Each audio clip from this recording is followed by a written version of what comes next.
Good morning student. आज हम अपना अगला पाठ लुई ब्रेल पढ़ेंगे, पाठ 6। लेकिन उससे पहले एक संक्षिप्त सी कहानी है। सच्चा मंदिर कौन सा। इस कहानी को ध्यान से सुनिए और समझिए।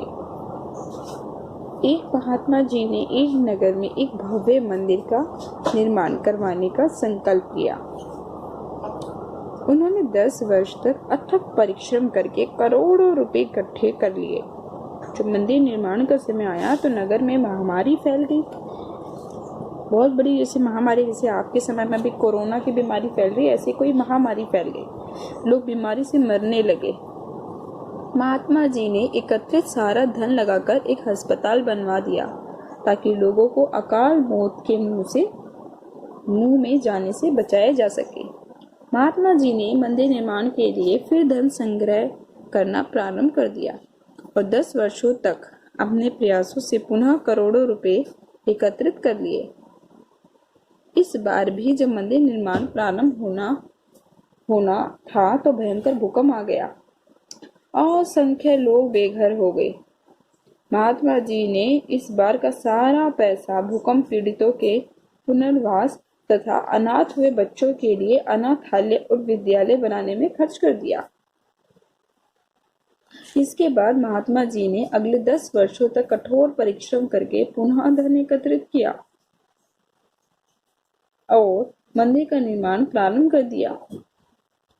मंदिर पूरा होने पर महात्मा जी ने लिखवाया मंदिर संख्या 3।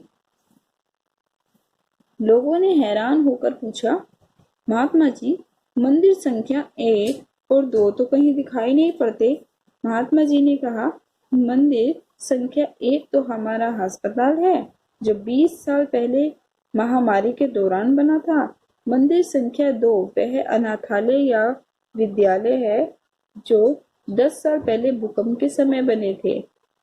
महात्मा जी ने कहा, यद्यपि इस मंदिर का भी महत्व है लेकिन इसके बिना काम चल सकता है।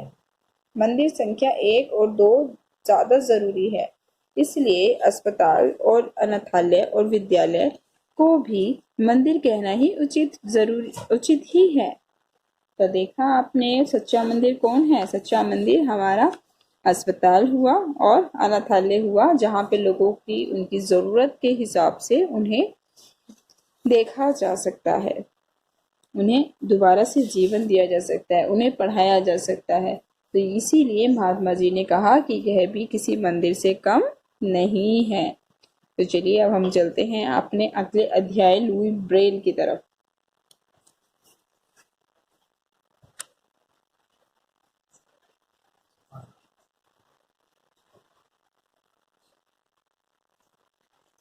Louis Braille.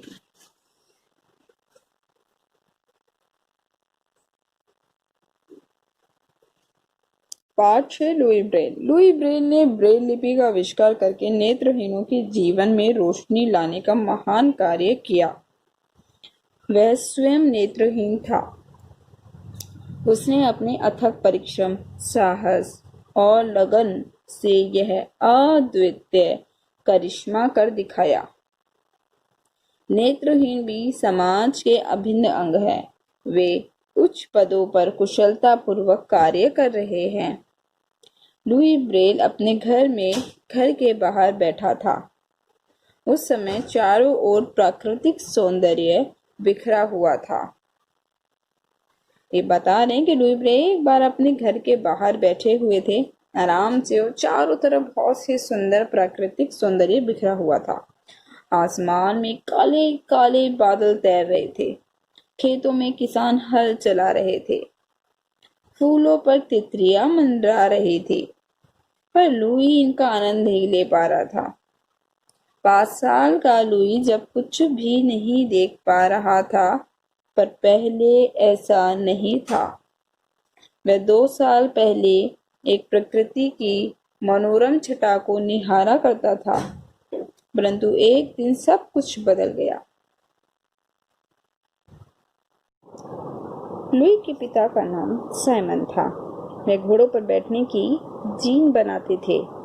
वह इस कारीगरी के लिए पूरे फ्रांस में मशहूर थे। कहाँ रहते थे वह? फ्रांस में रहते थे और उसके पिता का नाम था साइमन। फ्रांस के ये थे लुई ब्रेल का नाम था लुई, ठीक है, और इनके फादर साइमन फ्रांस में मशहूर थे। उन्होंने एक बहुउपयोगी कार्यशाला बना रखी थी। उसमें तरह तरह के औजार, चमड़ा काटने, छेद करने के चाकू, सूजे आदि लटके हुए थे। लुई भी उन औजारों के नाम को जानता था, पर उसे इनको छूने की मनाही थी। पिता को डर था कि कहीं उसके बेटे को कोई नुकीला और धारदार औजार चोट न पहुंचा दे। एक दिन की बात है, लुई के पिता चमड़ा लेने के लिए शहर गए हुए थे। माँ घर के पीछे के खेत से सब्जियां तोड़ने गई थी। घर के अन्य लोग अपने अपने कामों में व्यस्त थे। लुई अकेला बैठा बैठा उकता गया था। वह पिता की कार्यशाला में जा पहुंचा। कार्यशाला का दरवाजा खुला हुआ था। वे अंदर चला गया। मेज पर चमड़े का टुकड़ा बिछा था। उसके पास ही चमड़े में छेद करने वाला एक नुकीला सूजा भी रखा था। लुई का मन न माना। उसने मेज पर टटोला तो सूजा उसके हाथ में आ गया। उसने चमड़े पर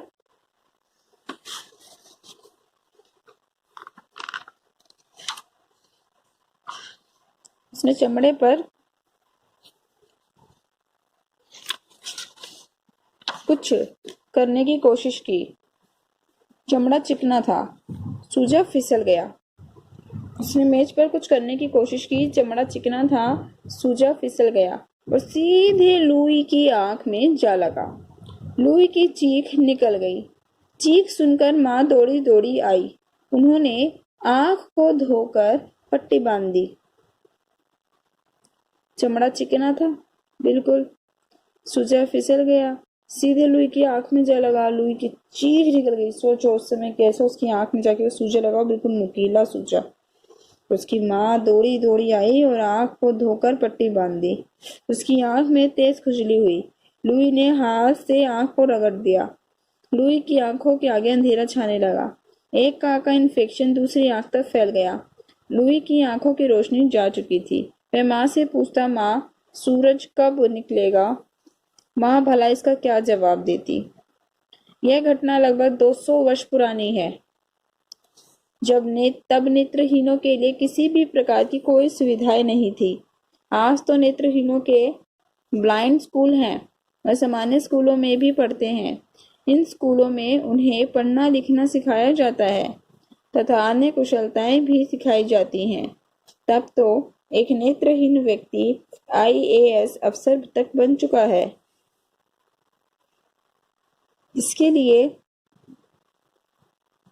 इनके लिए नौकरियों में आरक्षण की व्यवस्था है। ब्रेल परिवार अपने बेटे के भविष्य को लेकर चिंतित था। वे उसे आत्मनिर्भर बनाना चाहते थे। साइमन ब्रेल ने आई होप आपको मेरा प्रोनाउंसिएशन सही सुनाई दे रहा हो।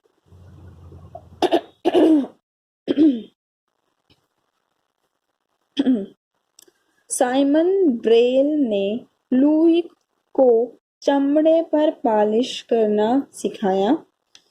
लुई घर के कामों में अपनी माँ की मदद करता था। पिता ने लुई के लिए पतली छड़ी बना दी। इसकी मदद से लुई अपना रास्ता स्वयं ढूंढ लेता। कुछ चीजों को छूकर तथा कुछ को खुशबू से पहचान लेता। शहर में एक पादरी आए। उनके आने से लुई के जीवन में रोशनी आ गई। उस शहर में केवल एक स्कूल था। पादरी के प्रयासों से लुई का स्कूल जाना शुरू हो गया। वह पुस्तक तो नहीं पढ़ पाता, पर सुनकर बहुत कुछ याद कर लेता था। वह सोचता, क्या वह कभी पुस्तकों को पढ़ पाएगा? इस बीच पादरी को पता चला कि पेरिस में नेत्रहीनों का एक स्कूल है। काफी पत्र व्यवहार के बाद लुई को पेरिस के royal institute for the blind में दाखिला मिल गया। फरवरी 1819 में लुई एक घोड़ा गाड़ी में बैठकर पेरिस के लिए रवाना हो गया। स्कूल काफी बड़ा था। करीब 100 नेत्रहीन बच्चे वहां पढ़ते थे। वहां शोरगुल काफी था। लुई के लिए यह जगह भूल भुलैया से कम ना थी। धीरे धीरे वहां उसके कई दोस्त बन गए। दोपहर बाद स्कूल की कार्यशाला में बुनाई और चमड़े की चप्पलें बनाने का काम सिखाया जाता था। हाथ के काम में लुई बहुत दक्ष था। उसे इन कामों में पुरस्कार भी मिले। शाम के समय वह संगीत सीखता। उसे पियानो बजाने में बहुत आनंद मिलता था। उन नेत्रहीन बच्चों के पढ़ने के लिए किताबें नहीं थी। केवल एक ही विधि थी। हर अक्षर को कागज पर उभार कर छापा जाता था। उन्हें छूकर पहचाना जाता था। कुछ अक्षरों को पहचानने में मुश्किल होती थी। लुई दिन रात एक ऐसी लिपि के बारे में सोचता रहता जिससे नेत्रहीन आसानी से पढ़ सके। वह हर समय अपने साथ मोटे कागज और सूजा रखता था।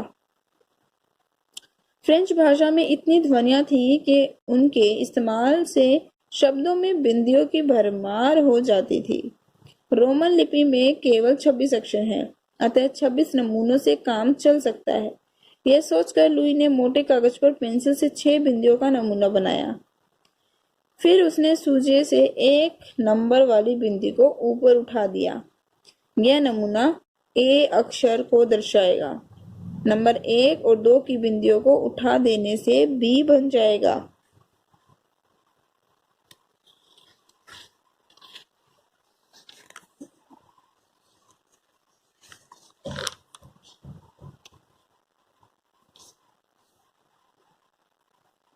इसी प्रकार लुई ने वर्णमाला के सभी अक्षरों के 6 बिंदियों वाले नमूने बना डाले, जो इस प्रकार हैं। यह तरीका एकदम सरल और आसान था। उसने नेत्रहीनों के लिए बेहतर विधि खोज निकाली थी। लुई ने इस क्रांतिकारी लिपि का आविष्कार छुट्टियों के दौरान अपने घर पर किया था। जब वह स्कूल में लौटा तो लुई के साथियों को यह विधि बहुत पसंद आई। अब नेत्रहीन छात्र पढ़ने के साथ साथ लिखने भी लगे। शिक्षा निदेशक को अपने स्कूल के एक छात्र द्वारा ऐसी क्रांतिकारी लिपि का आविष्कार करने पर गर्व का अनुभव हुआ। 19 वर्ष की उम्र में लुई ने अपनी पढ़ाई खत्म की। निदेशक महोदय के आग्रह पर लुई ने अपने ही स्कूल में शिक्षक का पद संभाला। वह अपने पाठ को पढ़ाने से पूर्व पूरी तैयारी करके जाता था। वह घंटों पुस्तकालय में बैठकर उभरी हुई बिंदियों की किताबें बनाता रहता था, जिससे उसके मित्र और छात्र अधिक पुस्तकों को पढ़ सके। इसी कड़ी मेहनत और पेरिस की नमी का उसकी सेहत पर खराब असर पड़ा। वह बहुत अधिक थक जाता था। एक दिन डॉक्टर ने जांच करके बताया कि लुई को टीबी तपेदिक हो गई है। उसे खांसी बहुत आती थी। उन दिनों इस भयानक बीमारी का कोई इलाज नहीं था। 1844 में लुई ब्रेल की तबीयत बहुत खराब हो गई। उन्हें स्कूल की नौकरी भी छोड़नी पड़ी। टीबी के कारण वे बहुत कमजोर हो गए थे। 6 जनवरी 1852 में इस महान व्यक्ति का देहांत हो गया। 1844 में सोचो, उनको टीबी हो गई थी, लुई को टीबी हो गई थी और बहुत खांसी आती थी। इस भयंकर बीमारी का कोई इलाज उस समय नहीं था। और 1844 में लुई की तबीयत इतनी ज्यादा खराब हो गई कि स्कूल की नौकरी भी छोड़नी पड़ी और टीबी के कारण वे बहुत कमजोर हो गए थे। और 6 जनवरी, अभी 1844 की बात हो रही है, और 44 से उन्होंने कितना समय अपना सफर तय करा, और 6 जनवरी 1852, सोचो 44 के बाद आपने वो 52 जो उनके पास समय था, 6 से 8 साल जो थे उनके, उन समय में 8 सालों के उस समय को उन्होंने कैसे टीबी में निकाला और इस महान व्यक्ति का फिर देहांत हो गया। उनकी मृत्यु के 6 साल बाद अमेरिका में पहली बार स्कूलों में ब्रेल की पुस्तकें इस्तेमाल होने लगी। उनकी मृत्यु के 6 साल बाद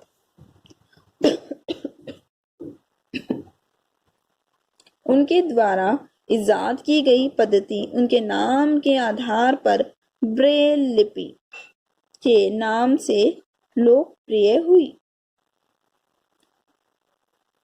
यह एक अजीब संयोग ही था कि बचपन में जिस सूजे के चुभने से लुई ब्रेल की आंखों की रोशनी जाती रही, उसी प्रकार के सूजे से लुई ब्रेल ने नेत्रहीनों के लिए ब्रेल लिपि का आविष्कार किया।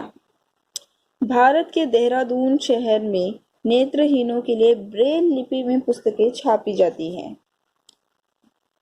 अब उन्हें पढ़ने पढ़ाने की अनेक आधुनिक सुविधाएं प्राप्त हैं।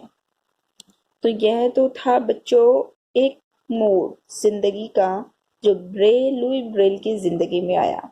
अगर वो सूजा शायद उस दिन ब्रेल जो लुई की आंखों को जा लगा और वह ब्लाइंड बन गया, लेकिन उसके मन में कुछ करने का जज्बा था।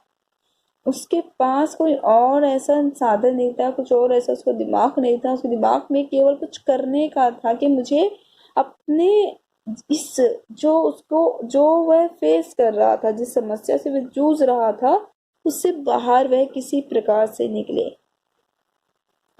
उसके लिए वह पढ़ना चाहता था किताबें। तो क्या करा उसने? अब देखो, कहते हैं ना, जब आप जिस चीज के लिए सोचना शुरू कर देते हो, आपके पास उस समस्या का समाधान भी आना शुरू हो जाता है। पहले समस्या के बारे में सोचना तो शुरू करो। यदि आप समस्या के बारे में सोचना शुरू करेंगे तो आपके पास समाधान भी अवश्य निकल जाएगा। पर यदि आप उससे दूर भागोगे तो कभी भी समस्या का निवारण आप प्राप्त नहीं कर सकते हो। तो व्यक्ति को हमेशा समस्या से भागने की बजाय उसका निवारण सोचना चाहिए। तो आज आपने क्या सीखा बच्चों इस पाठ के द्वारा? आशा करती हूँ आप सभी के मन में कुछ ना कुछ करने की, कुछ ना कुछ सकारात्मक रूप में करने की समझ जरूर आई होगी। और आज आप जरूर सोचना कि आप अपने समय को किस प्रकार खर्च कर रहे हो। क्या आप सही रूप से सदुपयोग कर रहे हो? क्या आप सच्चे अर्थों में अपने समय का सदुपयोग करते हो? यदि हाँ तो बहुत अच्छी बात है, और अगर नहीं तो करना शुरू कर दीजिए, क्योंकि समय बच्चे किसी का इंतजार नहीं करता। और कोई भी गलती ऐसी मत करो जिससे जिंदगी में आपको आगे पछतावा हो, जैसा लुई के साथ हुआ। आज आप क्या करोगे? इसके शब्दार्थ आप सभी बच्चे करोगे, नोटबुक में नोट करने, आज की डेट में शब्दार्थ लिखेंगे। उस तत्पश्चात आप मौखिक प्रश्नोत्तर को देखेंगे। पहले इस पाठ को आप पढ़ोगे।